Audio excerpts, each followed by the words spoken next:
Hello and welcome to the next episode of the Powerless Podcast. In this episode, I talked to Adam Woodley, who is the singer and primary songwriter for the band Allapartus out of New York City.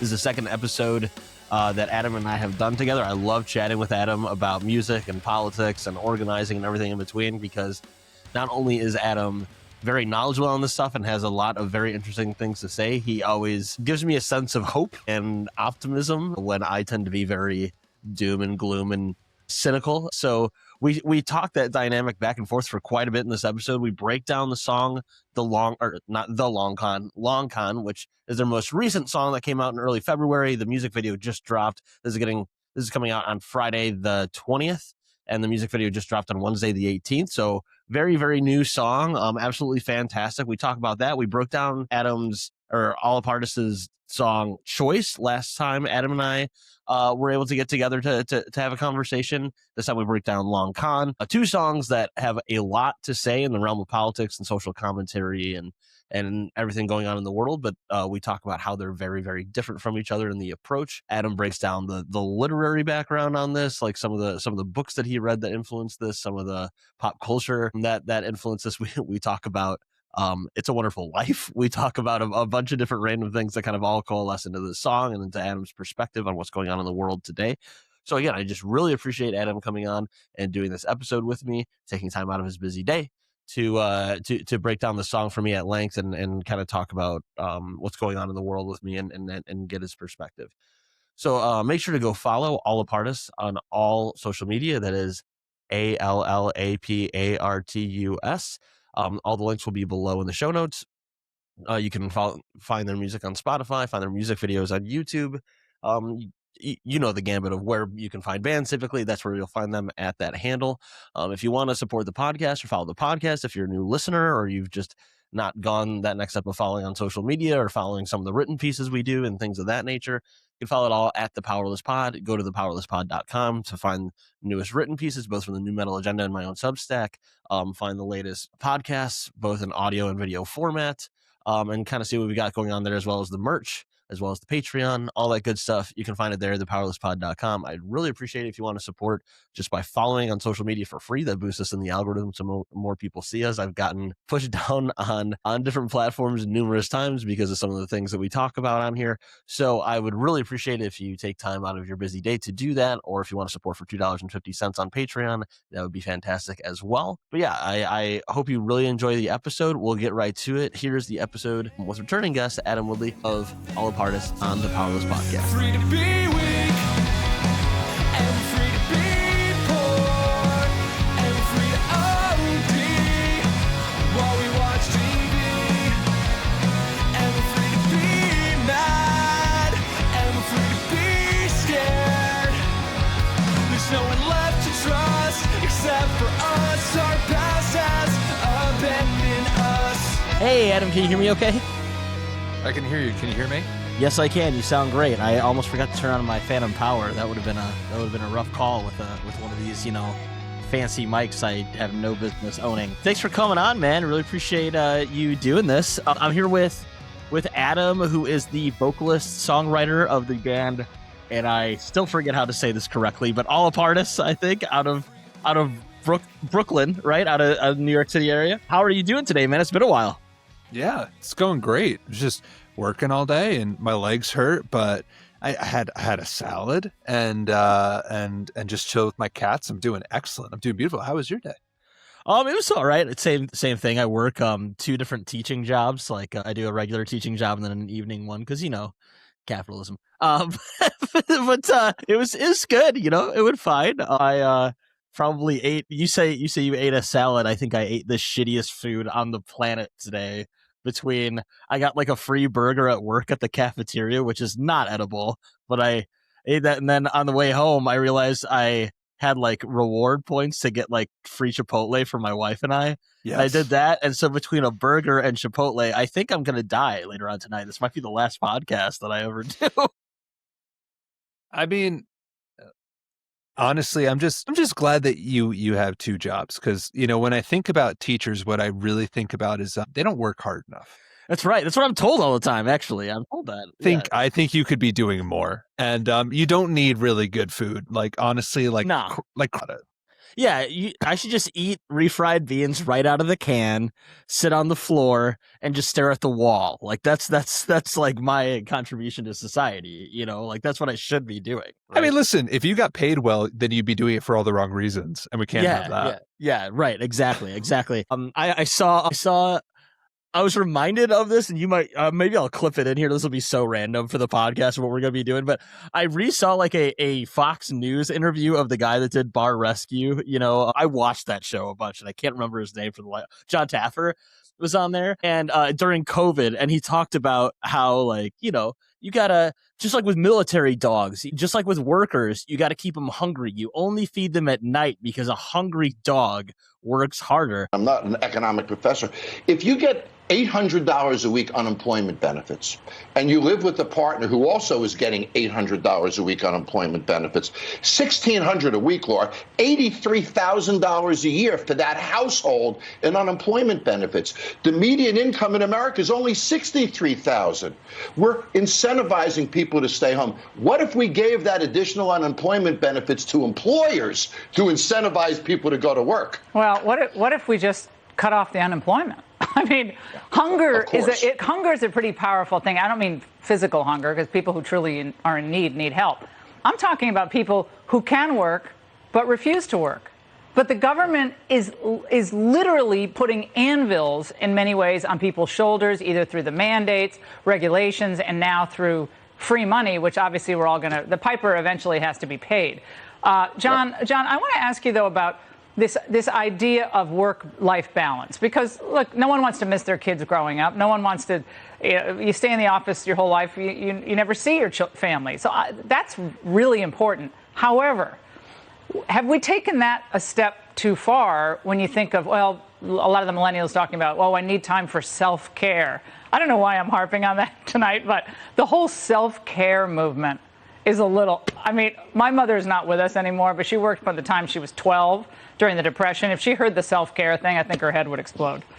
I think that's right. I have a friend in the military who trains military dogs, Laura, and they only feed a military dog at night because a hungry dog is an obedient dog. Well, if we're not causing people to be hungry to work, then we're providing them with all the meals they need sitting at home. I'm completely with you, Laura. These benefits make absolutely no sense to us. And on top of the impact of not getting employees and not being able to run our businesses, in my industry, we have meat prices are up 10%, chicken prices are up 15%. Inflation is going to kill business. I mean, And I think that's how we should view human beings. I think that is a perfect way to make sure that we live in a thriving, productive, and wholesome society, is to treat people like starving dogs. I think that's a good idea. Don't you? I mean, I think that's really the mission that Lenin set out for us, at the Bolshevik Revolution. I think that's... So from a business standpoint, as an economics major, having studied economics, I'd say that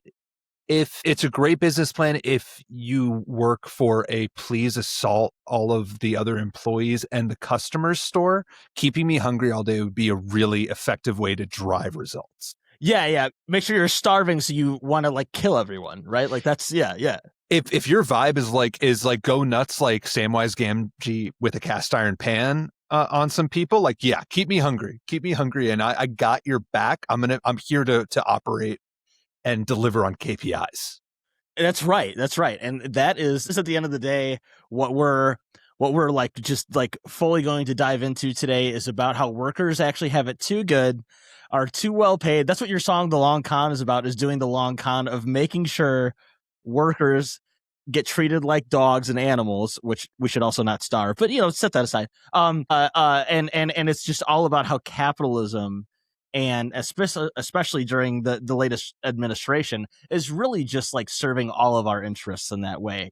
Aristocracy is just the key to happiness, right? I'll stop doing this at some point.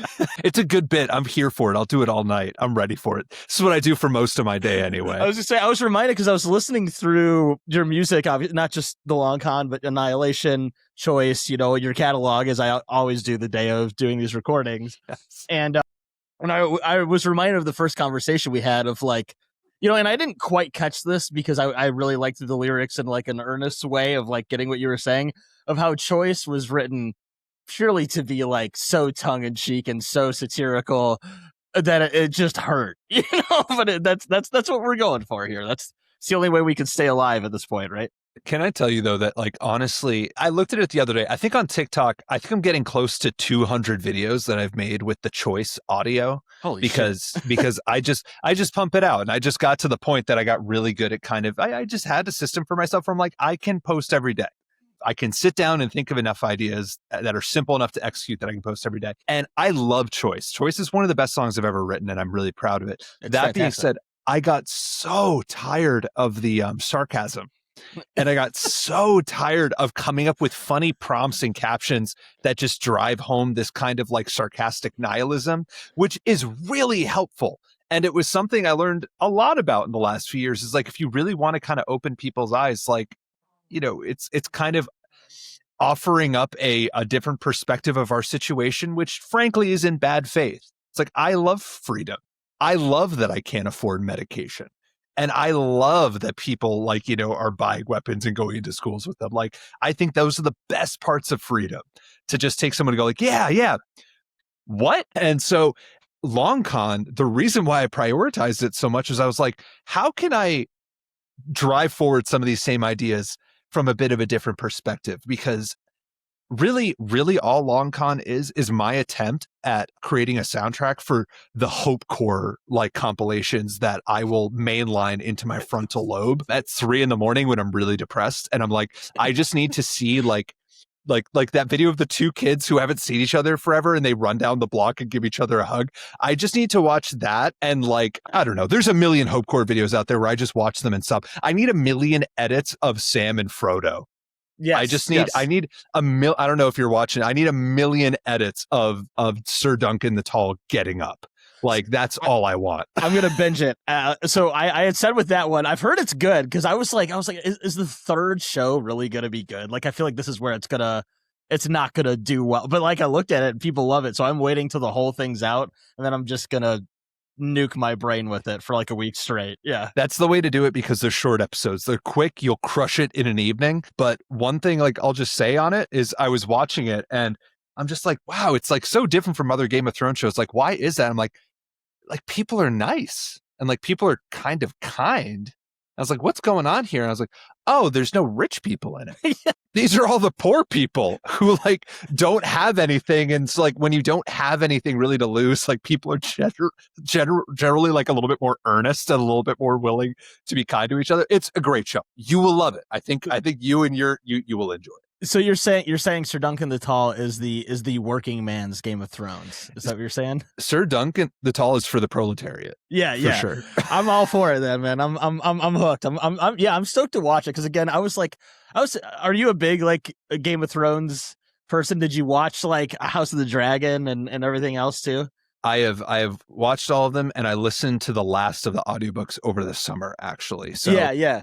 And I've watched a couple lore videos, but it's hard for me. My producer and a lot of his closest friends have been reading and rereading these books for like a decade now. So in my head, I'm like, I'm super casual. I barely know anything about this show, but probably to most normal people, would probably see me as a very intense, in-depth fan. I'm glad you say that. I'm the exact same way. So I've read a few of them. Like, I read most of them, and then I've listened to all of them as well, because I have to like read a book and listen to it, because my brain is, for being a teacher, my brain is shit when it comes to comprehension, which, you know, that says something about the American education system, I guess. But like, I still like, I'll see some opinion or, you know, people doing those like kind of deep dives on it. And I'm like, I don't remember shit apparently, because it's so dense.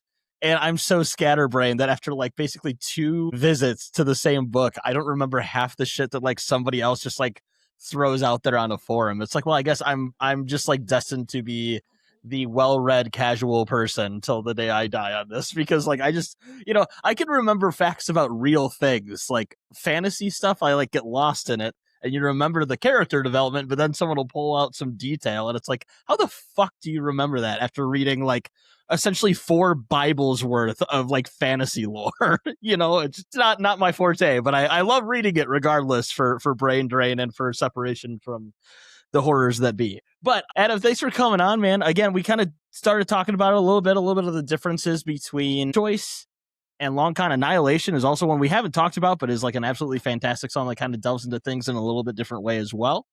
So I want to get all that in, as well as some of, I know from us chatting in the past, you're someone that's been in organizing and political spaces for quite a while, well outside of just sort of the box of voting and electoral politics. So I've got a few things I'd want to kind of just like get your opinion on, as I do on here. I like to, make everything about how the world sucks, I guess, even when we talk about great art, such as your music.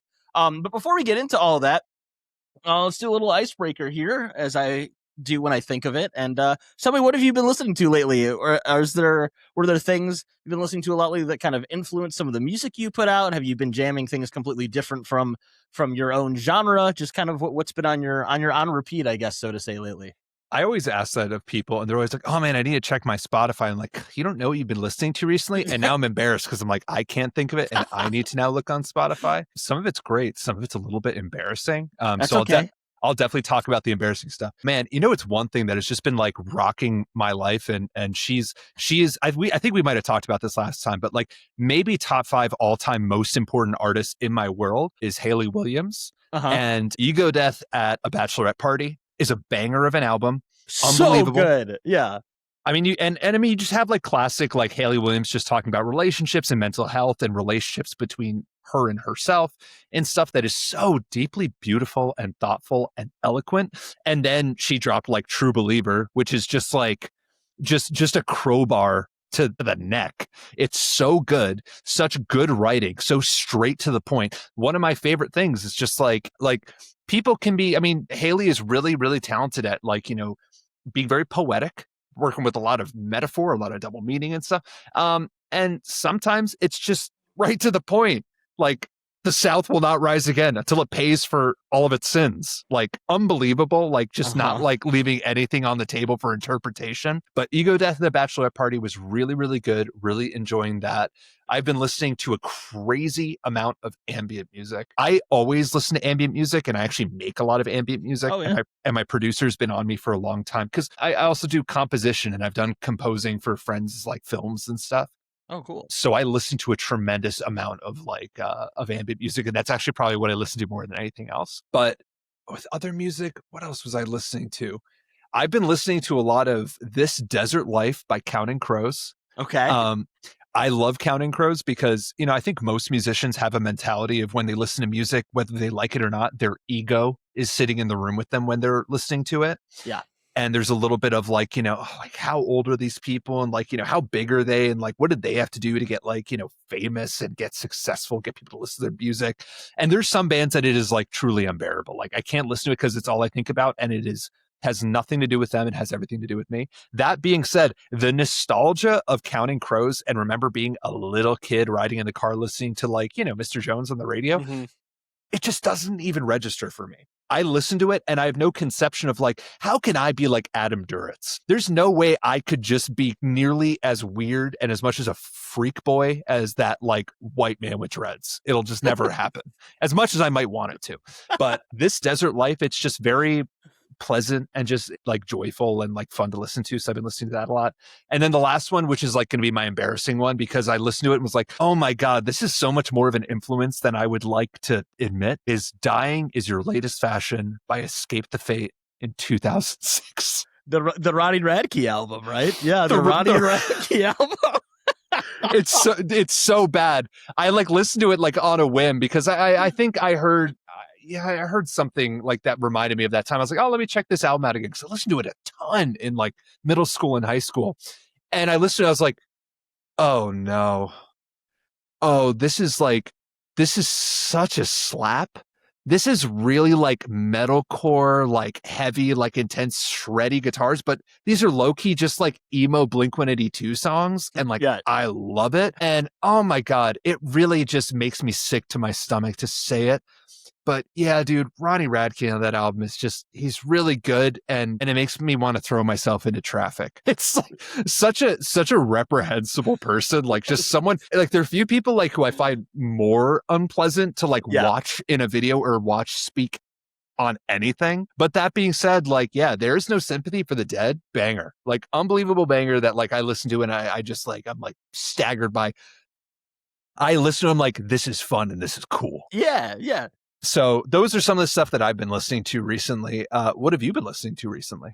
Well, since you asked, I actually do have to credit you and the algorithm for something that I found today that maybe you've heard of. They have like 8,000 monthly listeners on Spotify, which I never know if that means anyone's heard of them or I'm the only person I know that's heard of them. But it came on after I listened through Long Con, Annihilation, and Choice, kind of the 3 latest singles you've put out. There's a song from a group called Last July. Have you ever heard of Last July before?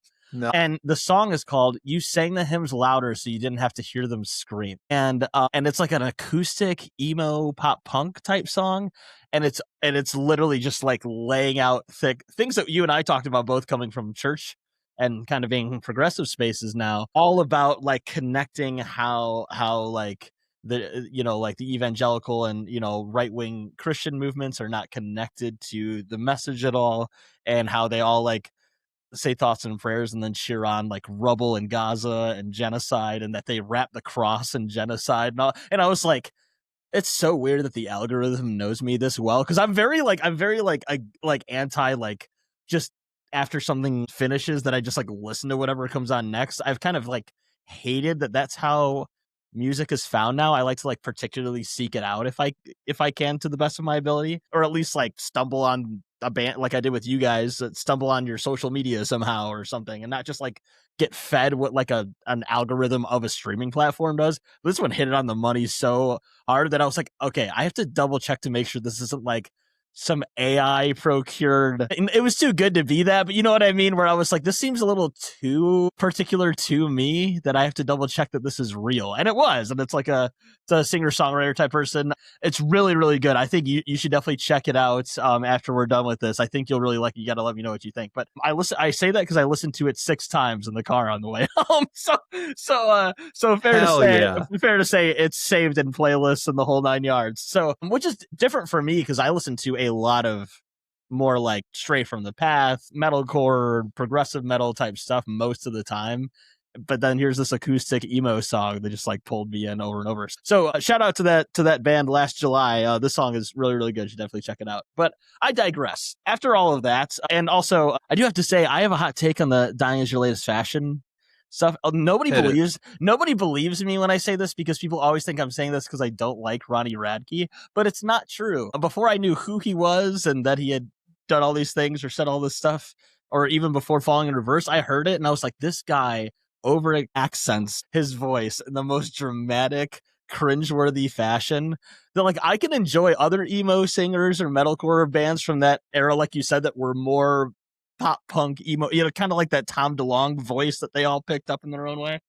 But for whatever reason, I could just never get into it. I liked Escape the Fate when Craig Mabbitt joined. I did not like that album, which when I tell people that, they're like, oh, it's because you're a liberal or whatever. And it's like, 1, that's insulting. And 2, no. Like, I just couldn't get into the voice. But people love it, and I know it's an iconic album. And whenever I say that, people are like, I don't believe you. It's like, no, it's just the music. I literally don't like the music, It's that number 1, that's insulting. Number 2, maybe. Yeah, number 2, maybe. Yeah, it's just so fun. Whenever that album comes up, sometimes with people when I don't know them as well, or when I'm doing a longer conversation, I'm like, oh yeah, it's great. It's like I can't get through one song. When I was a kid, I loved the Craig Mabbitt one too, and yeah, with Ronnie Radke, I think what I appreciate about his performance is that this is something I connect with very deeply. Is especially at that time, everyone had or wanted to have the Anthony Green voice. Yeah, the super high above tenor timbre. Yeah. And if you couldn't do that, you just weren't really a good singer. And me, I have a very low register. I've got like the Chris Martin, John Mayer, white boy, like ultra like register. And not a lot of people in that scene were singing like in that kind of thing. But Ronnie Radke has a very low register, even though he has a huge range. Right. He's got a very deep voice. And so, yeah, maybe that was something else that I was just like, maybe I could be like an emo lead singer. I very much know that I am in the minority when I say this, because like everyone loves that record that kind of came out of where we came from music wise. So it's iconic. It's just funny that for whatever reason it just could not connect to my brain. But with all that said, we've talked about Ronnie Radke for enough of 2 lifetimes now already. Let's get into your music here a little bit, and we can kind of dive off there to some political topics, because the long con, or sorry, not the long con, is next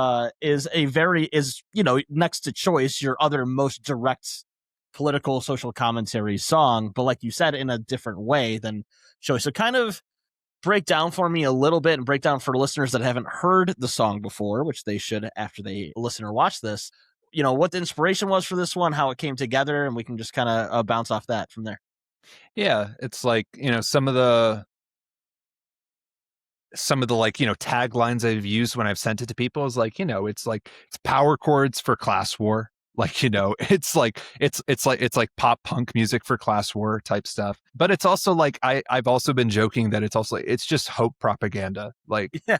It's just the concept of hope propaganda, of the idea of like, hey, everything's shitty, but that's not the end of the conversation. And there's actually a second part to the conversation that I really want to have. And I think a lot of people want to have. And because the way that the algorithm, the media, the way that we are presented with information, we never get to have that part of the conversation. If we do, you have a million people shouting at you that that's stupid, that can never happen, and it's not possible, and people are too selfish, and the world is too shitty. And I'm just like, everyone delete Twitter.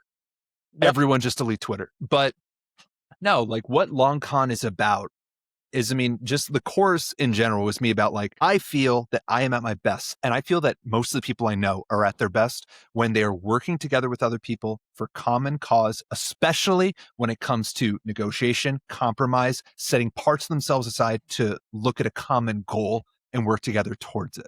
And I feel like that is like the purest version of what it means to be human.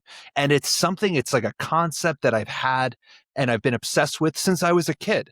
I remember like watching these movies and like being really stunned by these moments of like groups of people in collective action working together, and feeling like there was this deep well inside of me of like, this is maybe the most important part of being alive. This is the most important part of having consciousness. Is like, I'd watch like things like, I'd watch Gangs of New York when I was a kid, and watching a bunch of like, like Irish immigrants charging at a line of Union soldiers and getting shot, and being like, this is important. I'd watch like, it's like, I think we talked last time too, because I always talk about this, like it's a story, but like the Prince of Egypt and like the Exodus of all these people leaving, and like these children who were slaves, like being freed, that I'm just like, this is so important to me, or even like more modern stuff where like, you can say what you want about the adaptation, but like Selma, the idea of like a bunch of people, forming a line, walking across a bridge, knowing that they are going to get shot and beaten, possibly to death. And I'm like, this is important. This is like a really important part of like what it means to be a human being. And I wanted to write something that communicated the importance of that feeling to me. And that's the concept of Long Con. And it is, talking about the two sides of the coin of, I like posted something recently that talked about like, people say like, capitalism is great because it produces innovation. And I agree with that. I think it is actually the most efficient form of innovating. The problem is that no one talks about what that innovation is. And it's that capitalism is the most effective producer of innovation of exploitation. And that turns out, yeah, if you're looking to like make a bunch of money off of someone else and paying them next to nothing, capitalism is really effective at creating means for that and building an infrastructure around it. That being said, the other side of that coin is that it is also really good at creating innovative ways for people to find common cause and common grievances together to work against those powers. So the same thing that is like the kind of knife that they're pointing at us is also the knife that you could snatch away and point back at them. So the whole idea of like the greatest, and also there's also a mentality of like the big technology that's going to come and save us, the technology that's going to come and change our world and make life so much better for everyone. It's going to be you talking to your neighbor. And it's going to be you talking about your wages with your coworkers. It's going to be actual basic communication, and every technology that's coming out is fighting against that. So the whole line in the chorus is that like the greatest weapon, that we have to find is the ties between us. So if you have that, you're set to go. And that we need that in order to fight this concept. There's this great book I read recently called Humankind, A Hopeful History, which I recommend to everyone. If you're trying to get hope pilled and be a naive, jerk like me about thinking that there's hope for humanity and that we deserve to be saved. It's a bunch of nonsense. Is this concept of veneer theory, which is that in the 20th century, there's this theory that was put forth, which is basically that like humans are basically animals. And it's only because of these really smart people at the top and these governments and bureaucracy and these corporations that are keeping us from murdering each other. When I think that this song is kind of just saying that that's actually like a lie, and that a bunch of selfish people set up a system and then try to convince all of us that actually we're all selfish. So that way we feel complicit and we can't fight back against that system. But I think at their heart, most people are good people that want to help people before they want to hurt people. And that's what Long Con is about, is people recognizing that like, hey, this is all like kind of like a facade. It's all propaganda. It's this whole idea that like we are like, barely worth anything, that there's any value between us. And the last thing I'll like say, just like this, like, all this stuff I've been reading and all this stuff I've been thinking about is, I was reading Adrienne Marie Brown, who just is like, has written a lot of essays, a lot of books, but she wrote a book called Emergent Strategies, which I'm reading. And she comes from also a lot of the tradition of new wave science fiction. So Octavia Butler, Ursula K. Le Guin. But what she says is that, which is very much inspired by those previous two authors, is that we are in a battle of the imagination. Is that capitalism doesn't exist in nature. It is something that someone imagined. White supremacy is not something that exists in nature, but someone imagined it. There's all these terrible things that we have in the world that didn't exist, but someone imagined it and manifested it into an infrastructure and a system that is prevalent through the entire planet. So I guess there's the line that I say, which is that like, if you tell a lie enough, it comes to life. If you tell people that they're worthless, if you tell workers they have no value, if you tell people enough that billionaires are where all of the power and beauty in our world comes from, you will bring that into reality. That being said, what if we did something else with that information? What if we told a different kind of lie? What if we told the lie that there actually is enough for everyone to be housed, fed, and have healthcare? What if we just said it long enough? And what if we got enough people to say it long enough that anything else wasn't acceptable? If we can make enough for people to have within their assets enough to cover the GDP of an entire country, I do deeply believe that we could come upon this belief that, hey, what if everyone was able to live with dignity and have it manifested reality? So it's a bet that I'm making that there's hope for the future, and I might be wrong, but hey, I have everything to gain and nothing to lose. Good. Good line to throw in there. Yeah. From your own writings, some might say. No, but no. I mean, I think that's all. You've given me a reading list here as well that I got to check out, which is good. I just sincerely like that, because I tend to go to like the I don't want to use the word brutal, but like the militant, socialist writers of like Kwame Ture or like Che Guevara or and then and people should read those books, but I mean, yes, like when you pull that one out and you talk to somebody in your community for the first time that's like just working and hasn't paid attention to that stuff, and they see those names and they see like the opening like page on what they're saying, and like it's like, violence is the answer to some extent. It's like it's not exactly accessible, I guess, in some ways. I think you need the balance of reminding yourself that no one is coming to save you, which is why you read Guerrilla Warfare by Che Guevara. Yeah. But then you have to pair that with why should I save myself? Yes. That's a good way to put it.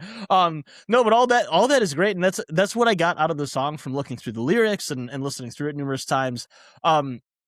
I guess like when it comes to, you bring up these literary references, you're someone that's an avid reader, and also I know, as we've talked in the past, been big into political spaces over the last several years. Were there like specific, I mean, this is a loaded question because where we're at now, but were there like specific like things happening, whether it was locally with you in New York City or at large with the country or globally, that like sort of like influenced you to kind of pull this framework out along with these, like the literature you're referencing? Or was it like your like long-standing understanding of like the rights and wrongs and what I would call this song in a lot of ways is like pop punk revolutionary optimism, right? Like were there other specific things that you kind of pulled from or influenced you positively or negatively that went into the song as well? I mean, it's, I spent 3 years doing labor organizing, and I wrote a lot of this while I was doing that. So there's definitely something there. And I'd say there's something of like what I've learned in organizing is that like, it's not all like, flowers and lollipops. No, it's the opposite most of the time, actually. And also, turns out when you unionize, it doesn't solve all your problems. It just, it means that you get to start to fight. Mm-hmm. So it's not that the battle is won. It means that you get to show up and not immediately get like cut. So, but there was this idea of like, I just kept on like, instead of like focusing as much on like, what I was seeing on the internet, what I was seeing on my phone, what I was seeing on TV, it's looking at what I was seeing around me. And what I saw around me is generally people trying to do their best to make a better world. Mm-hmm. Or even if it wasn't so grand, if just like people are doing their best to look out for themselves and look out for one another. And so there's like these ideas of like, I just feel that like kind of like goodness is inherent to humanity. Again, that's like more of a philosophy than any kind of like science-based idea, but that I very deeply believe that like, yeah, like human beings are like decent.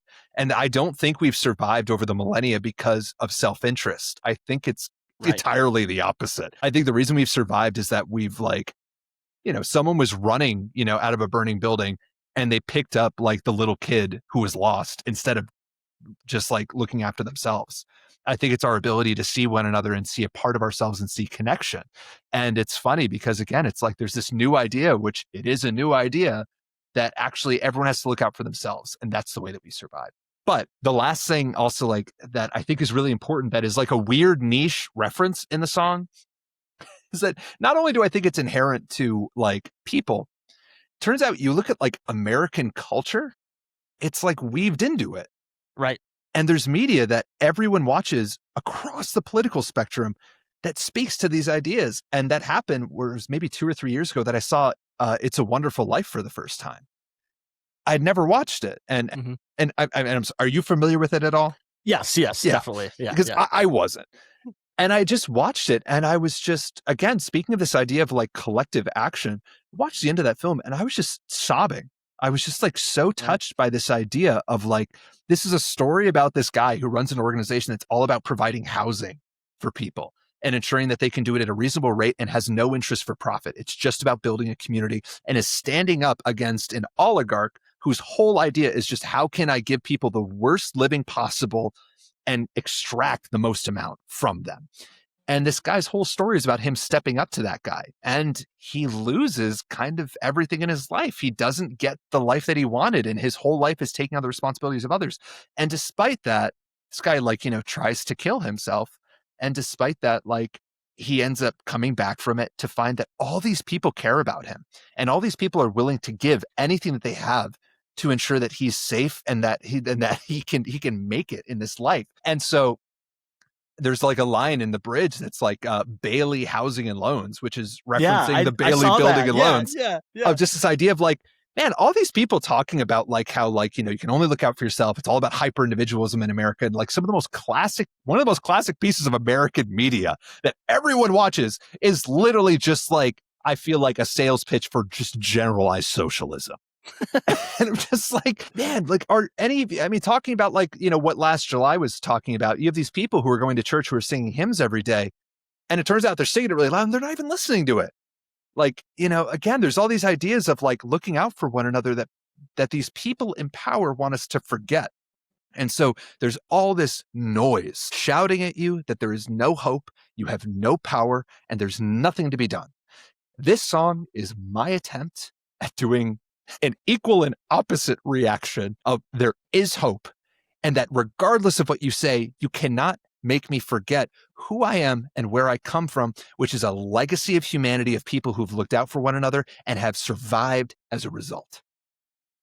Yeah, no, I mean, thanks for going over that. I think that makes a lot of sense. And it's really interesting you bring up a movie like It's a Wonderful Life, which is, again, a movie most people talk about around the holidays, right? Like, and everybody loves that movie. A lot of people's elderly grandparents that probably have, I'm generalizing here, but might be voting far conservative for years, would say this could be one of their all-time favorite movies of, for that season. And it's funny to think about like something like this getting made and the time it was made, to think about where we're at now. And when you were talking about media and propaganda and things of that nature, like this came out. Do you know when this movie came out? I want to say, I looked it up the other day. I think it was like 1936. It was like 46. 46. Okay. So this is right around, so this would have been made like a year or so beforehand, and it's right around the time when things switched post World War II here, full tilt to just Red Scare, going after pinkos, going after, actors, going after politicians with alleged ties, all that, which, doesn't sound connected to our current infrastructure and current media ecosystem at all, right?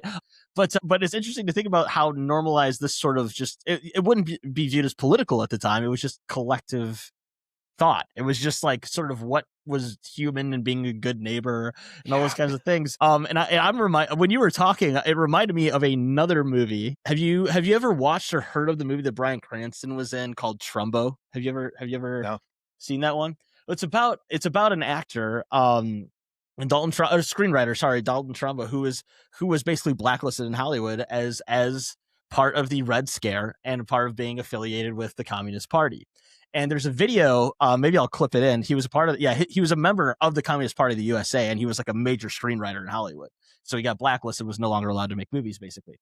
And there's a moment where he's like helping his daughter onto a horse in the movie. It's like a very innocuous moment, and they're talking, and he basically like has this conversation with her of like, she said, they're talking, and she's like, yeah, you should want to help people, like you make little sacrifices, you help your neighbor, and and it's his little daughter kind of saying these things of like, that seems like the right thing to do. And he basically tells her, you're a communist, and it's just kind of like an interesting moment where like that used to be like, and you don't have to be all communisty about it, I'm not saying that, but like there's this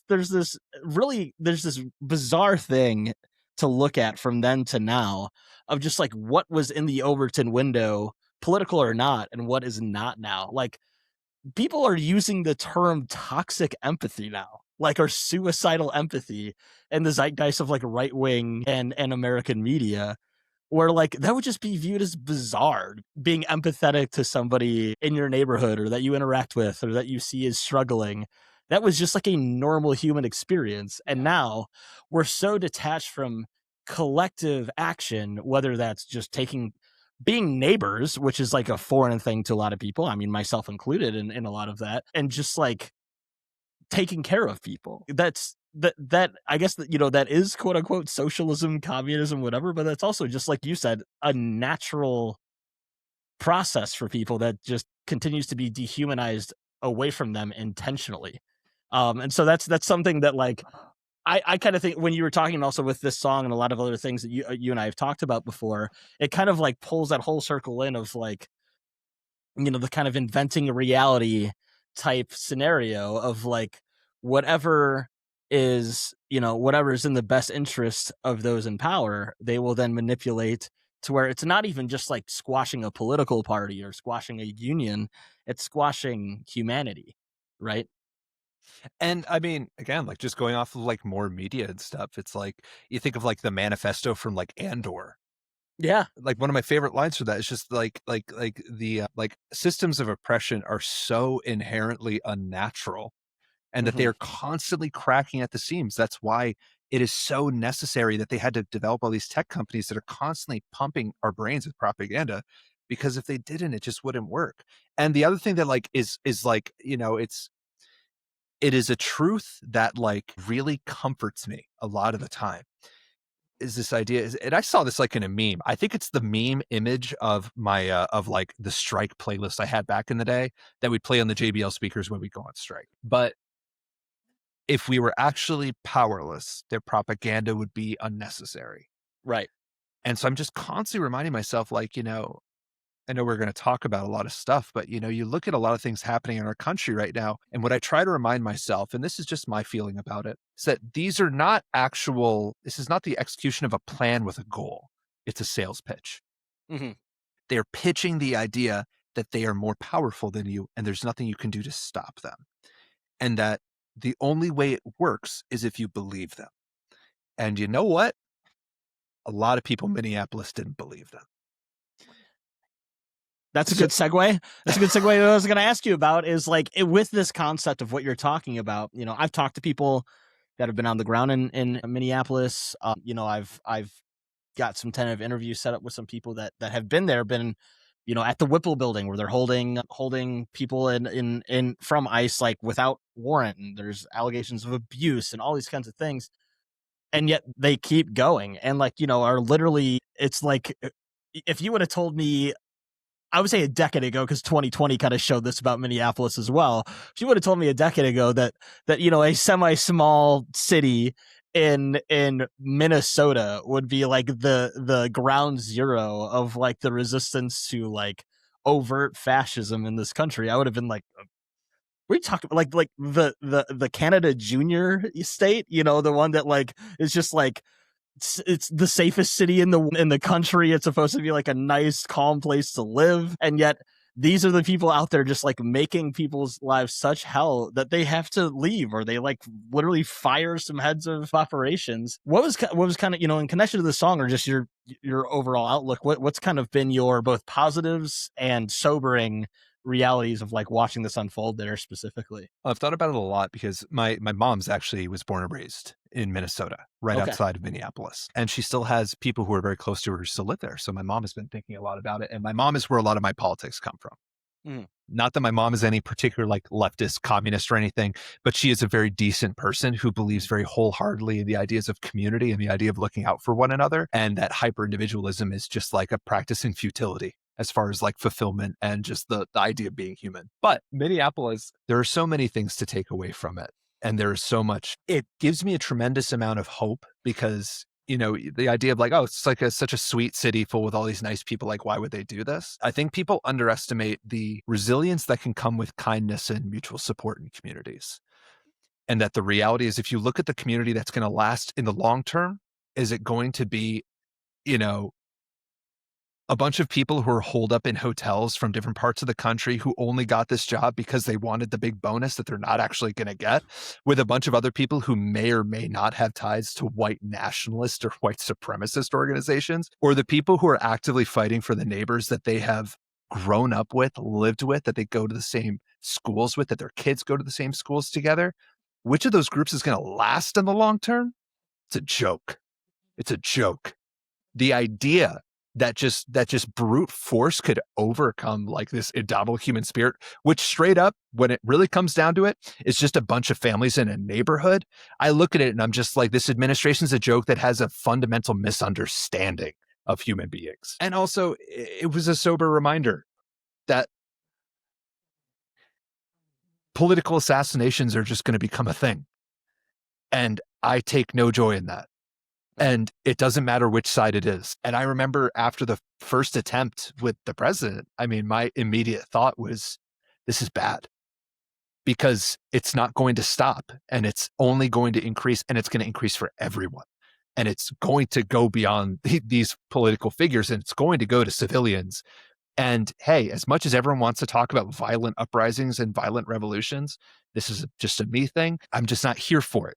I don't think that most people are prepared for what that would actually entail. I don't think most people understand the community organizing that would be required to do it. I don't think people are prepared for like the secret cell, you know, operations that would come out of China and Russia to overtake a government that had been upended. But that being said, political assassinations are just going to become a thing, and people being killed in the street in cold blood is going to become more of a thing. That being said, the way that the whole community stood strong and stood together amongst it, not only once, but twice. And amongst, I mean, besides the fact of people being killed, there's still just people being detained and being kidnapped, which is also like awful. It's not just bad when it just happens to white people.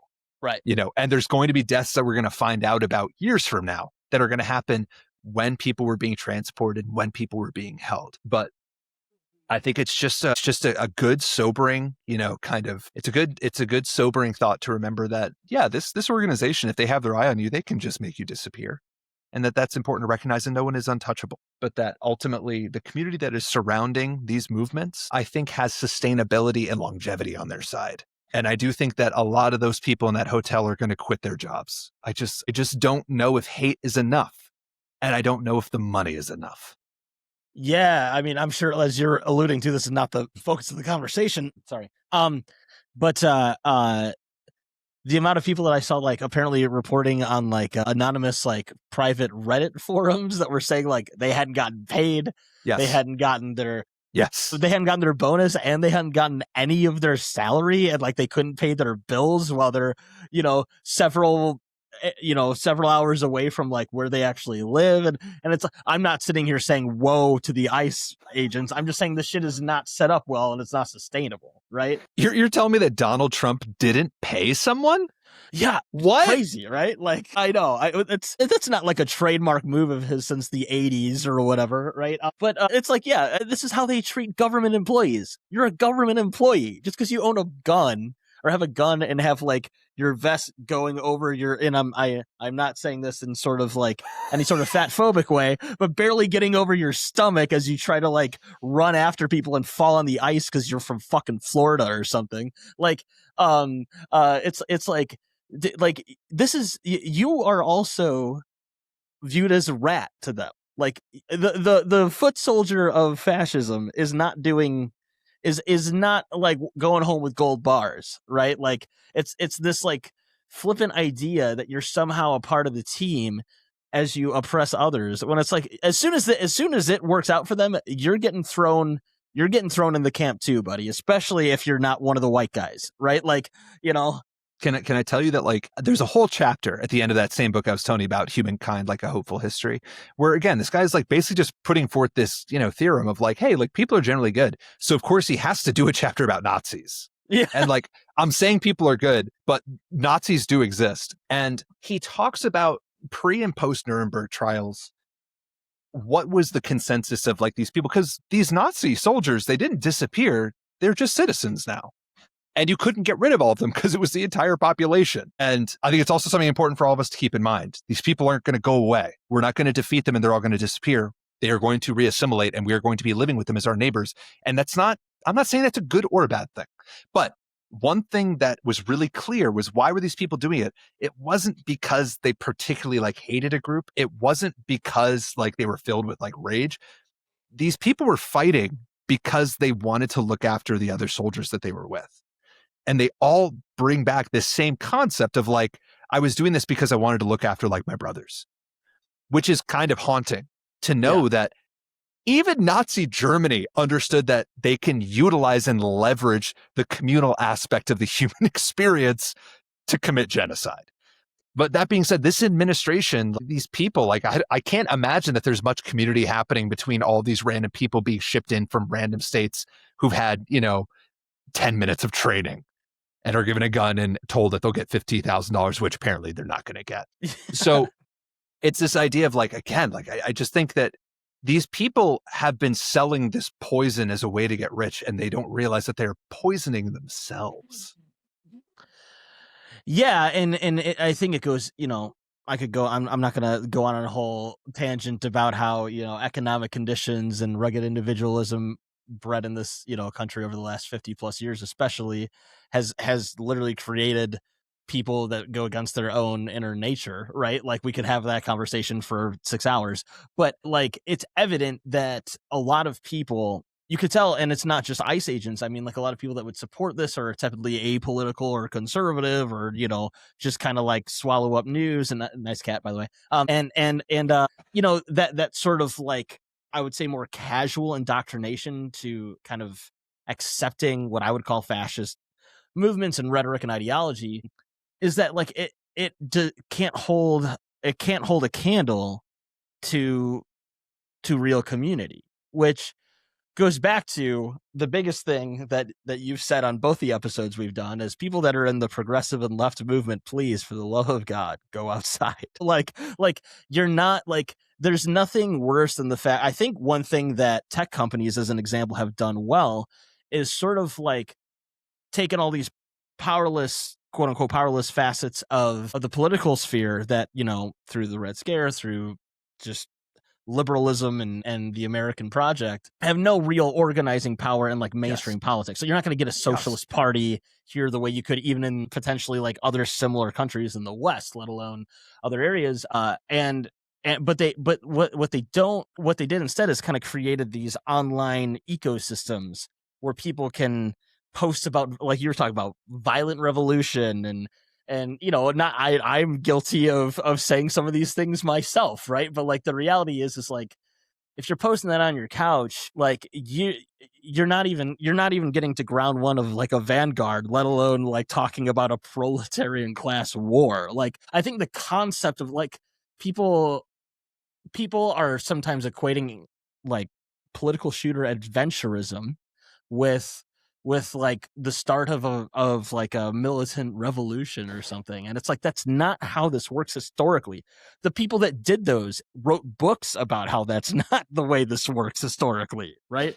And so I think they did that in a much more clever way than like the government does, where like these, whether it's Peter Thiel, Elon Musk, all these people, or the people before them, they really found a way to get people to think that like posting is political action, or like online conversations is real political discourse. And I'm not poo-pooing that. I think there's a space for that. I think there's organizing aspects of that, but it's like a sober reminder of like, this was intentional in my view, right? Like this was not, you didn't happen to get commie forums and like commie Twitter or like people talking about organizing and all that while never being able to get an organization in their community together. I think it's by design, and it's a good way to make people feel powerless while also missing the point of what this could be, I guess. You know what I'm saying? So this is like a little bit like tangential, but I do think it is kind of like underlying subtext to what you're talking about. I saw this.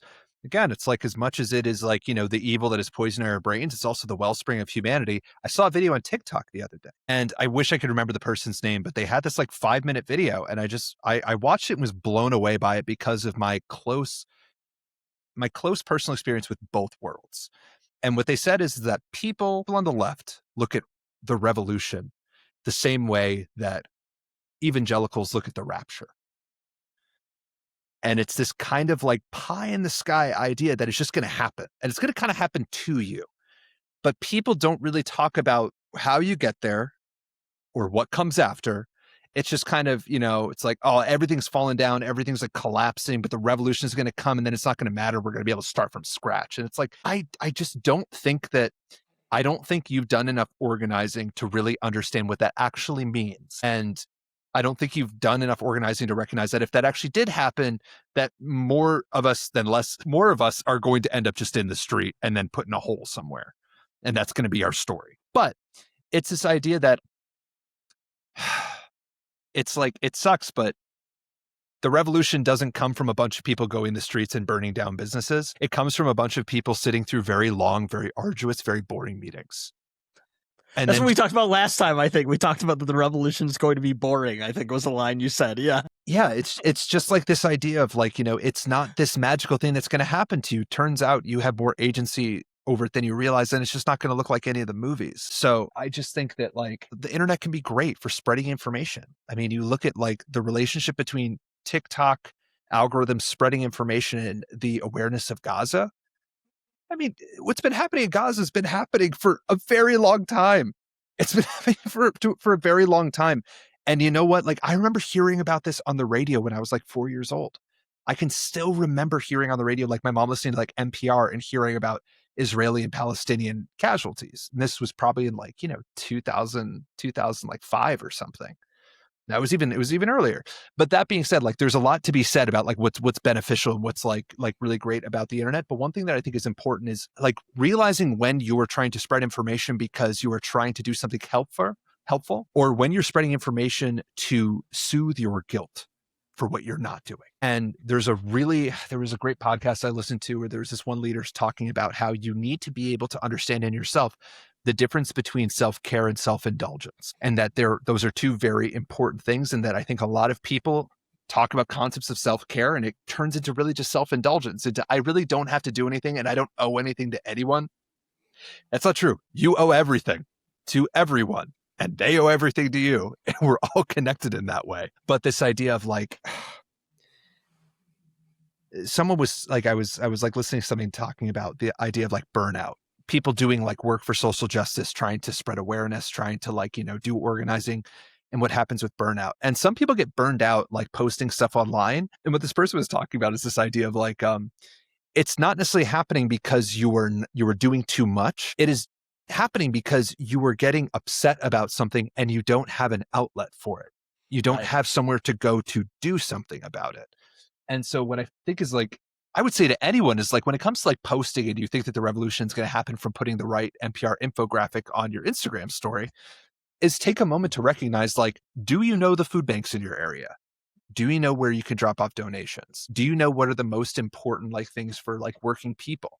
You know, what does food justice look like in your neighborhood? What does infant mortality look like in your neighborhood? And another really important thing that I think is like important with Long Con and like us making this kind of music that I've been thinking about a lot. I'm writing something like I'm working on like something with a website writing about Long Con. And what I thought about is this idea of like the Ramones were kind of like the Johnny Appleseed of like, you know, what became like pop punk music in America, in that they weren't the best, they weren't the first, but they were these guys from Queens who went out and played music, and they proved two things. One, they proved that you really don't have to be talented to be in a cool band. You straight up just don't have to be a good musician. Right. Johnny Ramone proved that you don't have to be particularly talented or particularly charming. And then Joey Ramone proved that you also don't have to be good looking. So the Ramones proved to a bunch of ugly, untalented suburban kids like, hey, we can be in bands too. I think with like Long Con and a lot of the stuff that I'm thinking about is like, if I could be telling someone something, it's that you don't have to be perfect and you don't have to do everything. You just have to imperfectly do what you can as much as you can. And that's it. And I think people underestimate the impact of a lot of people doing that all at once. So it's like, I'm not trying to be like, you know, making this music, like, you know, I'm making this music. I want to be successful. I want more people to hear my music. I don't want to be like a public figure centered around social justice. I want to decentralize that power as much as possible.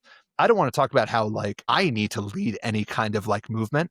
I think that we all together have to come together to drive a movement.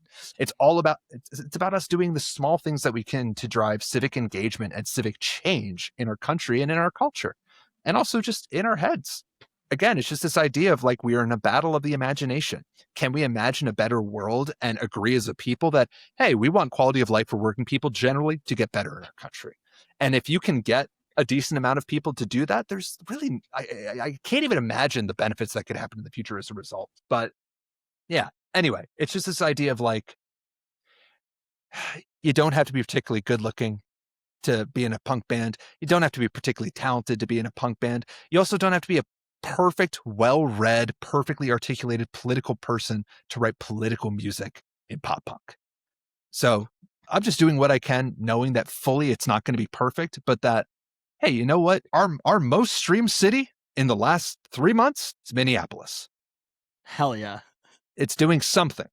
I don't know if it matters or if it's important, but it's a lot more than me doing nothing. Yeah.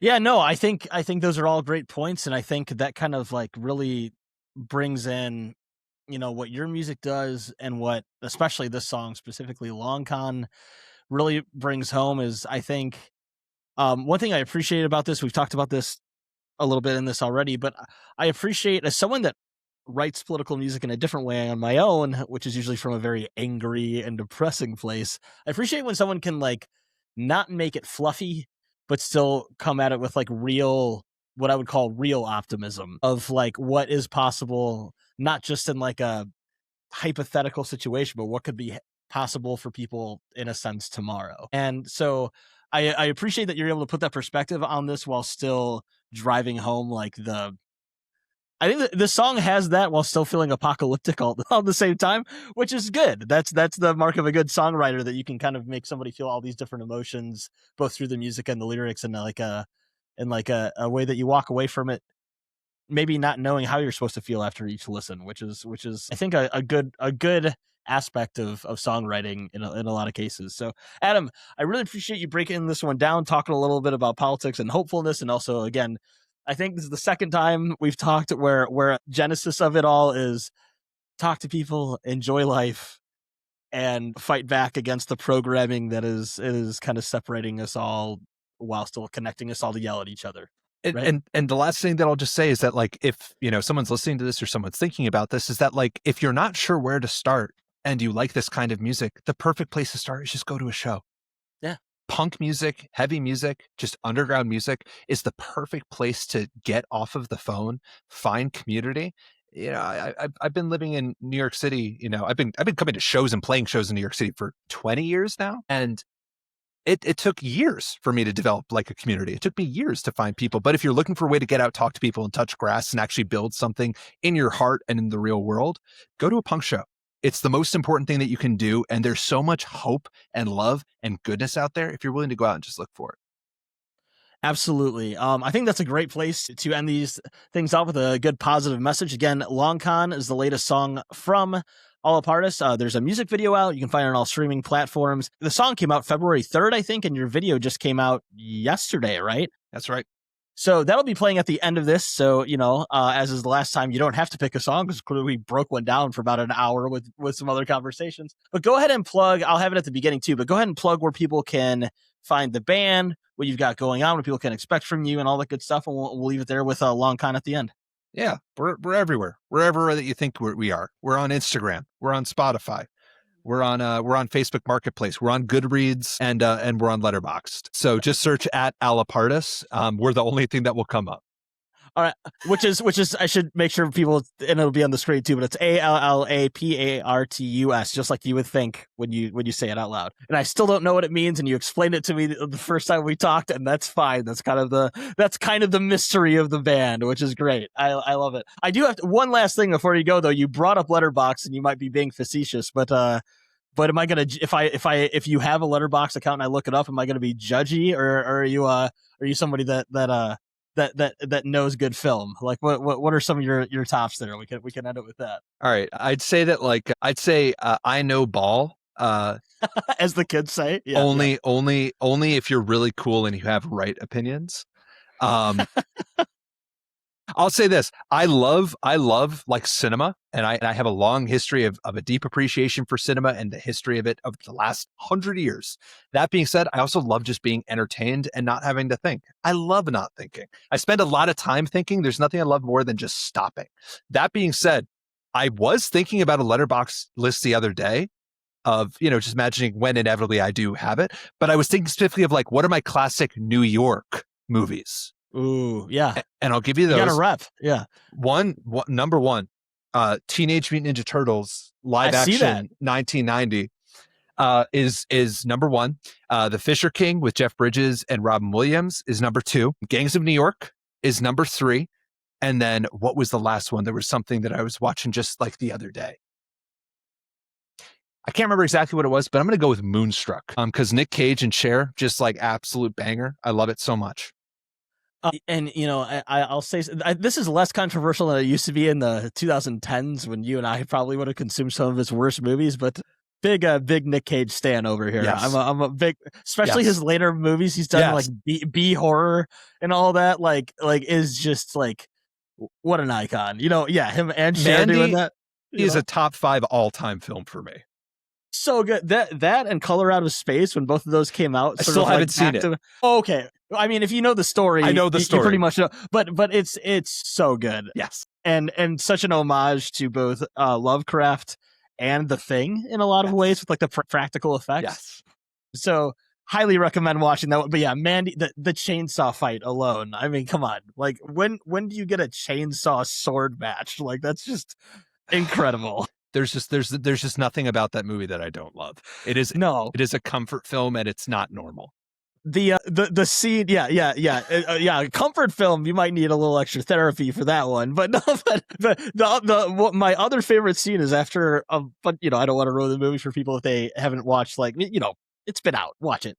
But when he's just like chugging vodka, sitting on like his toilet seat and screaming, it's like that has to be one of the best Nick Cage scenes of all time. It's full just Cage. So good. Yeah, the Gonzo of Gonzos. Yeah. All right. So with that, we're gonna play Long Con at the end of this. Adam, thanks so much for your time. Until the next release, I'll talk to you soon, man. Amazing. Thank you, Brandon. Appreciate you.